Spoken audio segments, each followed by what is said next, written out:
कांग्रेस दलित विरोधी है, इसका प्रमाण तो हरियाणा की जनता ने देख लिया। ओबीसी विरोधी है, ये इस बात से भी दर्शाया जा सकता है कि एक ओबीसी समाज का गरीब व्यक्ति जब देश का प्रधानमंत्री बनता है तो वो एक कॉन्स्टिट्यूशनल इंस्टीट्यूशन का प्रतीक बनता है। तो संविधान के खिलाफ, ओबीसी समाज के खिलाफ और संस्कार विहीन कांग्रेस की इस प्रकार की टिप्पणी आपको आश्चर्यचकित नहीं करनी चाहिए। ये नरेंद्र मोदी के संस्कार का परिचय है कि उन्होंने इतनी तीखी टिप्पणी और इतने भद्दे शब्दों के बावजूद खड़गे जी को पूछकर उनका स्वास्थ्य जाना। अगर कांग्रेस पार्टी इतनी दलित हितैषी है तो शैलजा जी को मुख्यमंत्री की कैंडिडेट के नाम पर घोषित क्यों नहीं करते? बहन शैलजा कुमारी ने कांग्रेस के लिए इतना काम किया और उसको एक तरफा दलित होने की वजह से एक तरफा निकाल के ऐसे फेंक दिया जैसे कि दूध में से मक्खी निकाल के फेंक दियो। पीछे भी कांग्रेस पार्टी ने एक जो मुहिम चलाई थी कि भाई ये संविधान को तोड़ेंगे, दलित का आरक्षण ख़त्म करेंगे, लेकिन ऐसा तो कुछ भी नहीं हुआ। वो तो संविधान को बचाने के पक्ष में है। पूर्व केंद्रीय मंत्री स्मृति ईरानी ने कई तीखे तंज कसे हैं कांग्रेस पार्टी पर। उन्होंने बोला कि हमारे प्रधानमंत्री नरेंद्र मोदी के संस्कारों का ही ये प्रतीक है कि मल्लिकार्जुन खड़गे जो कि राष्ट्रीय अध्यक्ष है कांग्रेस पार्टी के, उन्होंने अपनी रैलियों में मोदी पर इतने तीखे प्रहार किए, लेकिन उसके बाद भी जब उनकी तबीयत खराब हुई तो प्रधानमंत्री नरेंद्र मोदी एक अपना जो अस्तित्व है उनका, एक उनकी जो अपने संस्कार है, पहचान है, हाल चाल पूछने से पीछे नहीं हटे। और भी कई तरीके के तीखे तंज उन्होंने कांग्रेस की गुटबाजी पर कसे। उन्होंने बोला कुमारी शैलजा और भूपेंद्र सिंह हुड्डा जो कि हाथ मिलाते नजर आए एक रैली के दौरान, प्रचार के दौरान, वो असल में सिर्फ मजबूरी के कारण हाथ मिला रहे हैं। आम जनता हमारे साथ है, आम जनता की राय हम जानेंगे। सर, आप अपने इस चीज़ पे राय ज़रूर रखिएगा। पहले अपना नाम बताइए और फिर बताइए आप क्या सोच रखते हैं। मैं विक्रम सिंह। मैं एक बात कहना चाहूँगा, जो हमारे देश के प्रधानमंत्री माननीय नरेंद्र मोदी जी, वो एक संस्कारी नेता है। वो पूरे समाज को, पूरे देश को जोड़ के चलते हैं। जो पहले राष्ट्रीय अध्यक्ष है कांग्रेस के अर्जुन खड़गे जी, उनकी जो तबीयत खराब हुई थी वो उनको मिलने के लिए, उनका पता लेने के लिए हॉस्पिटल गए थे। फिर भी वो देश को जोड़ने की बात करते हैं। नरेंद्र मोदी जो एक कांग्रेस है वो देश को तोड़ने की बात करती है।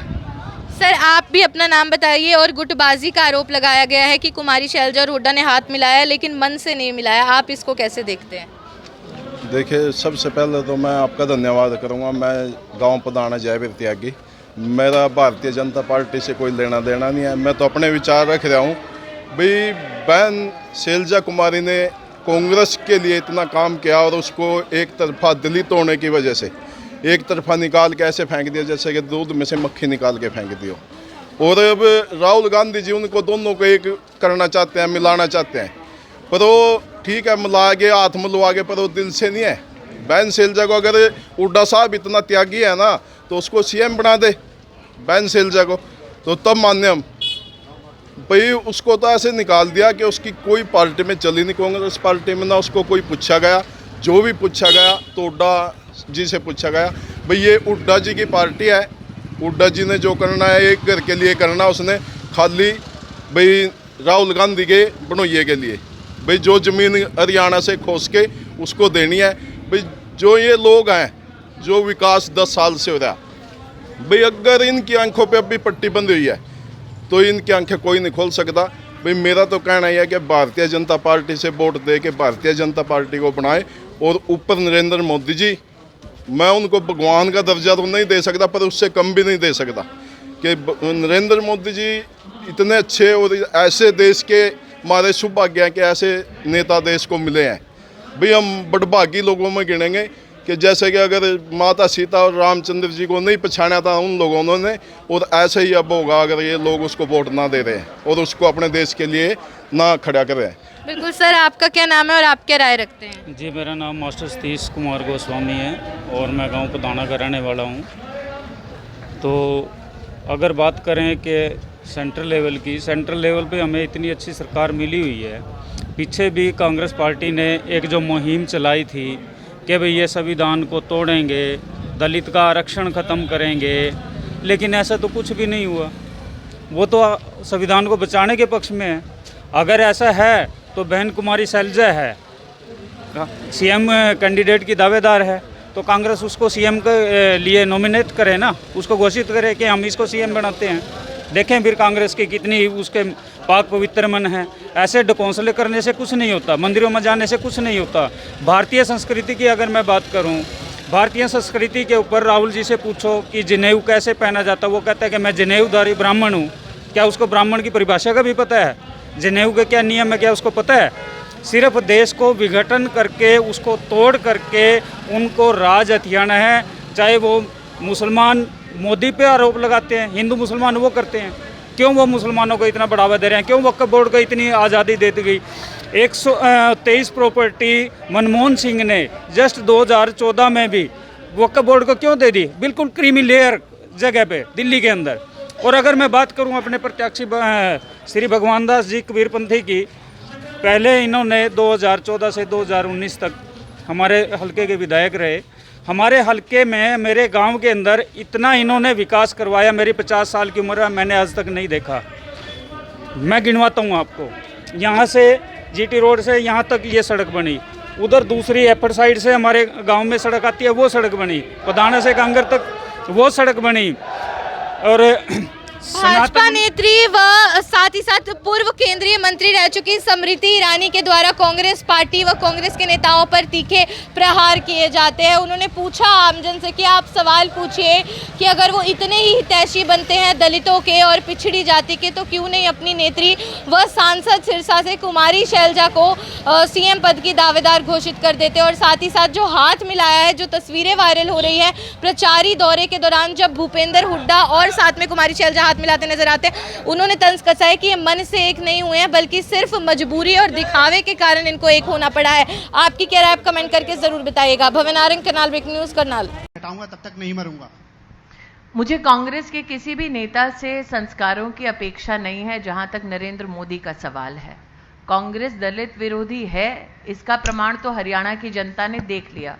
ओबीसी विरोधी है, ये इस बात से भी दर्शाया जा सकता है कि एक ओबीसी समाज का गरीब व्यक्ति जब देश का प्रधानमंत्री बनता है तो वो एक कॉन्स्टिट्यूशनल इंस्टीट्यूशन का प्रतीक बनता है।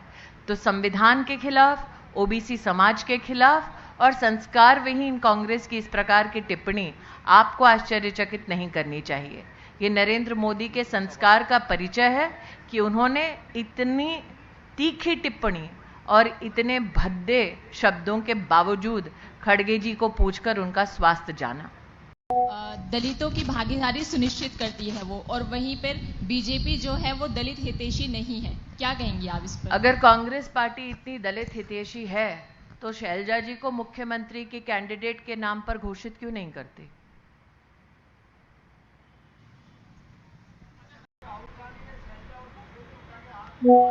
हाथ मिले हैं, दिल मिले हैं क्या?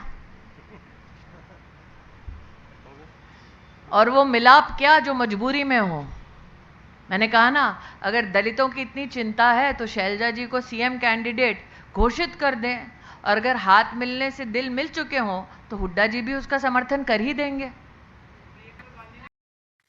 देखिए, अगर आप हरियाणा में किसानों की बात करें तो भारतीय जनता पार्टी की सरकार के माध्यम से अब तक किसानों को हरियाणा में 12,500 करोड़ का कॉम्पनसेशन मिल चुका है। और कांग्रेस के कार्यकाल का अगर आप कॉम्पनसेशन देखें तो वो मात्र 1,100 करोड़ था। तो किसान का सच्चा हितैषी कौन? वो भारतीय जनता पार्टी जो 12,500 करोड़ रुपया किसान को देती है, या वो कांग्रेस पार्टी जो 1,100 करोड़ रुपया और उससे 1 रुपया ज्यादा किसान पर नहीं खर्चती? दूसरा, अगर आप एमएसपी का कंपैरिजन करें तो कांग्रेस के राज में गेहूं का एमएसपी 1,350 रुपया होता था 2013-14 में, और अगर आप भारतीय जनता पार्टी का आंकड़ा देखें तो 2024 में आपको 2,275 रुपए का एमएसपी गेहूं का मिलेगा। तो हितैषी कौन? वो भाजपा जो 2,275 रुपए एमएसपी का देती है, या वो कांग्रेस पार्टी जो कम पैसा देती है और एमएसपी ऑपरेशन भी सक्सेसफुली नहीं करती है?